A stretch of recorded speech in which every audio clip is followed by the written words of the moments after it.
Remember back in 2016, the US election, the Brexit vote, it felt like everyone was kind of blindsided. Yeah, totally. It really showed how easy it is to be in your own little bubble, and completely miss other perspectives. Absolutely. So today, we're going to take a deep dive into that, try to figure out why people see things so differently. It's a big question for sure. We all tend to gravitate towards stuff that confirms what we already think. Right. And breaking out of that, well, it's tougher than you'd think. And the crazy thing is, it's not just us humans. No, it's not. This idea that AIs are what they eat, that's what we're exploring today. Like us, AI models are shaped by the information they're trained on. It's true. And there's some really interesting research on this. Studies show that when you train a large language model, like an LLM, on specific media, you can actually predict people's opinions just based on that. Like, imagine training an AI on Fox News. You could pretty much figure out what Fox viewers think about, I don't know, COVID-19, for example. Yeah, and the same goes for, say, CNN and its audience. Exactly. It's kind of a mind-blowing realization about how much the information we consume shapes us. And it goes even deeper. There was that study using AI, like AI personas.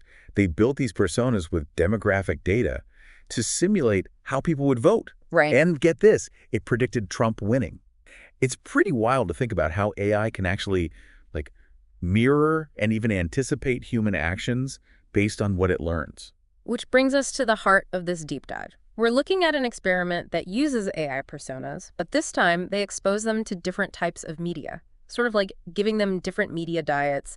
We'll see how these AI voters reacted and how a hypothetical election might have played out. It'll be interesting to see. And for our listeners who always love practical applications, we'll also talk about how this type of AI modeling can be used in all sorts of fields, not just politics. Absolutely. It's not just about predicting elections. It's about understanding persuasion, like how different messages work on different groups. Right. And the core of it all is these AI personas. Mm-hmm. They used a tool called Rally to create them. Think of them as digital versions of different kinds of people. Okay, so let's break down the experiment. First, they looked at individual personas. They introduced Sophia Martinez, Right. a 40-year-old ER nurse in San Francisco, a very specific profile. Now, without giving her any news or media, what happened when they asked Sophia how she'd vote? So this is interesting.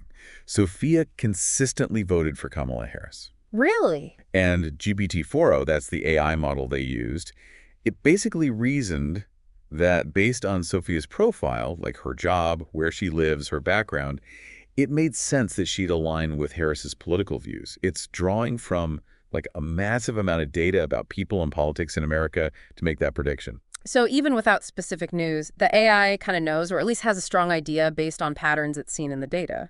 But they wanted to see how Sophia's views could change. So they started feeding her these, biased but still credible articles from before the actual election, some anti-Harris, some pro-Trump, and importantly, no spoilers about who actually won. Right. Now, thinking about Sophia's job, in an ER where facts matter so much, what kind of media finally changed her mind? So this shows how certain information really hits home depending on your background. What swayed Sophia was an article from the Financial Times about Trump's role in Operation Warp Speed, that whole effort to get COVID vaccines out fast. Interesting. Considering she's in healthcare, that really resonated. It highlighted something concrete that directly related to her work. So even an AI can be swayed by something that feels relevant to their simulated life. It makes sense. And get this, it took 8 articles to get her to that point. Shows how much exposure you might need to really shift someone's perspective, even for an AI. Then they looked at another persona, John Bell, 73 years old, retired business executive from Charleston, South Carolina. Demographically, I might assume he leans towards Trump, which he did initially.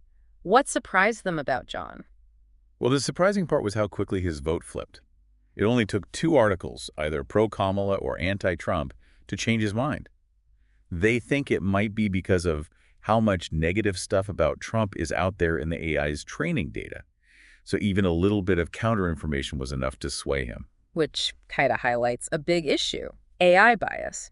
When they first created these personas without any media, most of them didn't favor Trump, like 80–90%. That's a big difference from the real election where almost half the country voted for him. It is. This whole thing about LLMs being kind of left-leaning, probably because a lot of their training data comes from the tech industry, which leans liberal. It's something to consider. For sure. And these early tests, while interesting, also showed them that To simulate a real election, they needed a bigger, more diverse group. Makes sense. That's where the 100 synthetic voters come in. Okay, so to get a more realistic picture, they needed more people. How did they create these 100 virtual voters? What details did they include in their profiles? They got really specific. Age, gender, ethnicity, marital status, whether they had kids, education, job, income, where they lived, even how they defined their political leanings, from very liberal to very conservative. They wanted to build this mini digital America, basically. And how did that data set of 100 personas compare to real-world demographics? Any big differences? It was pretty good. The gender split was almost perfect, and they had a decent number of white and Hispanic folks, though a bit less Hispanic representation than in the real U.S. The median income was in a believable range, too. There were some gaps, though, like not enough young people and more people had college degrees than in reality. So not perfect, but a solid start. Exactly. Now, what happened when they ran this group of 100, no media influence, just their basic profiles? Who did they vote for? This really showed the left-leaning bias. Even though, at least 42% of them should have been Republican based on their profiles, a whopping 75% voted for Harris. And it wasn't just anti-Trump. They did a test with made-up candidates, and the Democrats still won big. Interesting. So even with diverse profiles, the AI still leaned left. How did the researchers, the ones who actually predicted Trump winning, how did they deal with this bias? They figured out that giving the AI some basic info about the candidates, like their main policies and their work history, helped balance things out. Kind of like a mini media diet of just the facts. Okay. They also asked about political leaning before introducing the candidates, like how people often identify with a party first. So setting the stage a bit more. Exactly. Building on that, how did the researchers in our source material refine their approach? What did their improved prompt look like? They included all those key things. They had a detailed description for each persona, all those demographics we talked about, then summaries of Trump and Harris's main policies and their career highlights, and that important question about political leaning before anything else. Then a media section for articles, a thinking step where the AI explains its thoughts on the candidates, and finally, a voting question where they officially picked Harris, Trump, or no preference. So a much more structured way to interact with the AI. They gave an example of a 47-year-old elementary school teacher from Ohio, married, moderate politically. What did she think with this new prompt, but still no media? She actually had some really insightful things to say. She saw good and bad in both candidates, but ultimately she voted Democrat. So even with the tweaks, some of that left-leaning bias remained.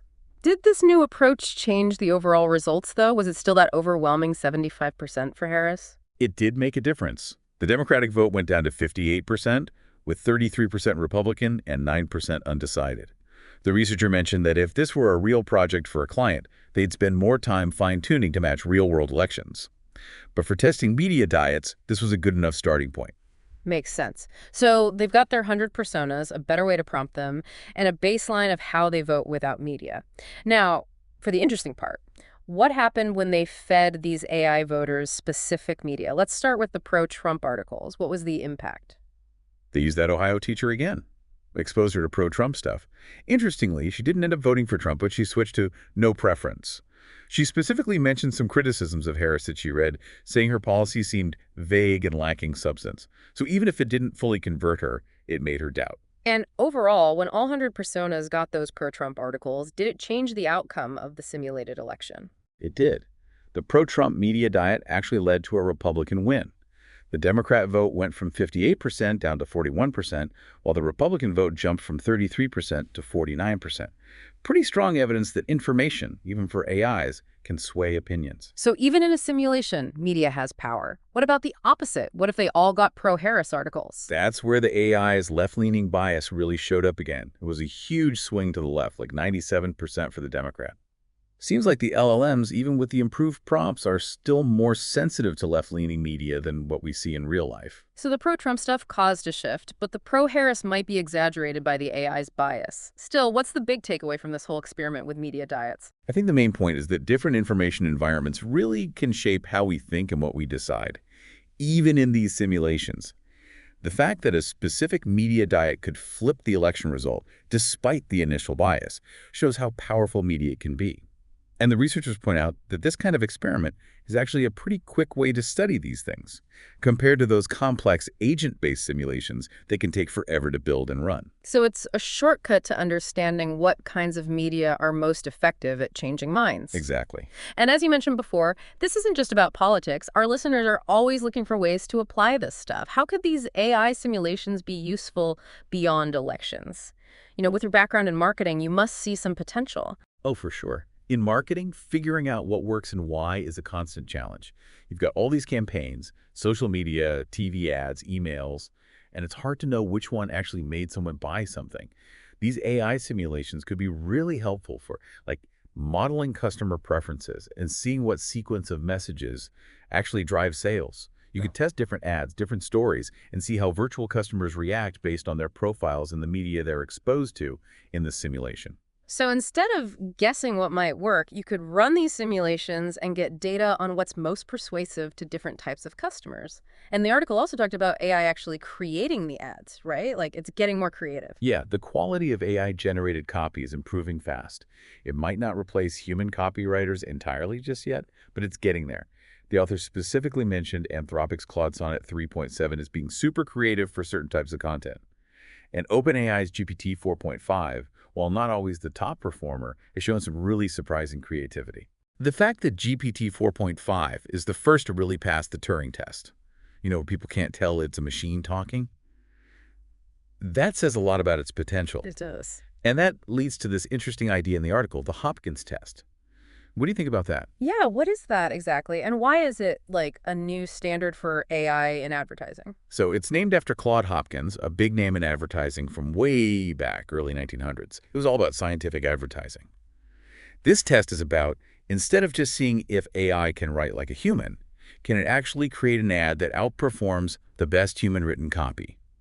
Hopkins was big on testing and measuring results, which he wrote about in his book, Scientific Advertising. Oh, great. So this test would be like AI doing that same rigorous testing, but way faster to create ads that really work. So imagine an AI running tons of A/B tests on these virtual customer groups, tweaking the ad until it beats the best human efforts. It's a wild idea.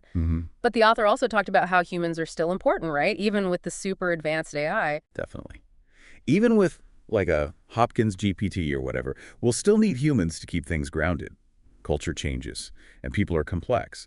AI might be able to come up with ideas and predict what might work, but we need to make sure those simulations match up with the real world. The author even joked about how we might still need real-life focus groups just to make sure the AI's models are accurate. So let's wrap up. What's the core message here? What should our listeners take away from this deep dive into AI, media diets, and these simulated elections? I think the key takeaway is that AI, just like us, is shaped by the information it gets. And that means we can use it to simulate how information affects people's opinions and choices. These experiments show how changing an AI's media diet can actually flip an election, even if it starts with a bias. And this goes way beyond politics. It has huge implications for understanding customers and making marketing more effective. By creating these AI personas and seeing how they react to different messages, we can learn a lot about how persuasion works. Exactly. It's a whole new way to think about how information influences our thinking and choices. So as you're thinking about all this, here's something to consider. What does it mean that AI is getting better at understanding and maybe even influencing human behavior through what it reads? How might this change not just elections and marketing, but our whole understanding of information itself? Maybe it's a good time to think about your own media diet and how it might be shaping your views. Thanks for joining us on this deep dive. Welcome to Rally, your virtual audience simulator. Rally lets you ask almost any question to entire crowds of role-playing agents, each with their own unique background context. When you prompt in Rally, your questions get answered by all of the agents within your audience at the same time. The responses are then synthesized into a helpful summary, but you can drill in to the individual responses from your personas, copy them, or you can export the entire chat to a CSV. Each session is saved, so you can return to it later and continue the thread, and the personas maintain memory within each session. This means you can ask follow-up questions, such as get an opinion scale, or even ask what these personas would need to change a prior vote. You can even ask them to give feedback on something visual like an image. The personas cannot see each other's responses, and it's by that way we avoid groupthink. And to reset memory, you just need to start a fresh session. Designing your own audience is as straightforward as adding a description and clicking generate.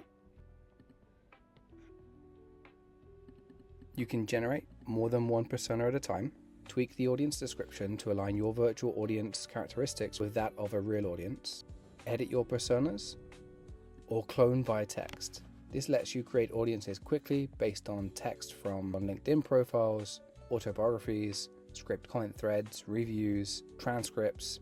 Anything that you can get into text can theoretically be used to generate personas. You can also download our CSV template and use our bulk import method, which also supports cloning. And then once you save your audience, it will be available in your hub where you can either ask questions or export so that you can import it into the account of another user that you're supporting. With that said, give us a try today and let us know what you think. Happy prompting. Step into the simulation, a virtual audience of role-playing characters, each with a unique perspective. This is more than playful fantasy.